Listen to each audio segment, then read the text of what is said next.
So just think back over the last couple of months since, because the Epstein story had kind of died down a little bit. It had kind of tapered off a little bit. And then on Sunday, July 6th, Pam Bondi and the DOJ thought it would be a really good idea to put out a memo saying that Jeffrey Epstein killed himself. There was no blackmail list. The Trump administration is closing all investigations into Jeffrey Epstein and his associates, and they're not going to release any more materials from the Epstein files. And that just went and blew the whole thing wide open again. Since then, it has either dominated or been a significant part of every news cycle, unless you're watching Fox News. According to a transcript search database conducted over a 3-week period of time, Fox News has mentioned the word Epstein 429 times. CNN has mentioned the word Epstein 3,700 times. MSNBC has mentioned the word Epstein 5,700 times. So Fox News, less than 10% of that. For a scandal this dominant, the disparity isn't just surprising, it's damning. The most watched cable news network in America is barely acknowledging one of the most talked about stories in the country as it's happening.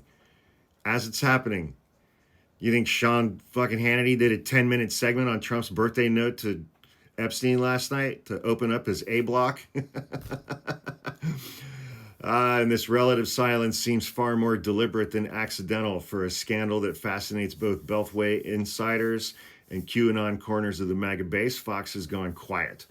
The mentions that do slip through are quarantined to non-primetime programs, the very hours where Fox has the least stake.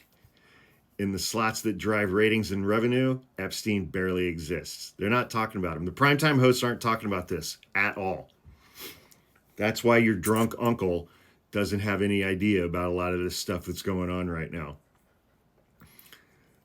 Crazy, man.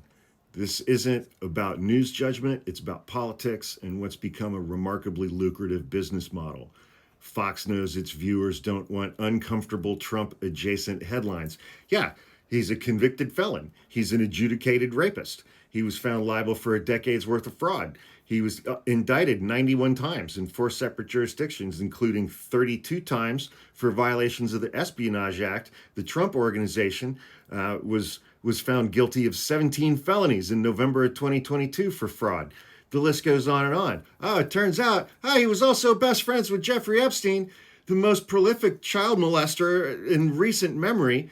They were best friends for 15 years, and here's a birthday card that Donald Trump sent to him in 2003. Yeah, that's not Fox News' lead stories in any of their programs ever. And that's why people who watch Fox News are fucking morons. Have a great Tuesday. I'm on my way to the hospital for surgery.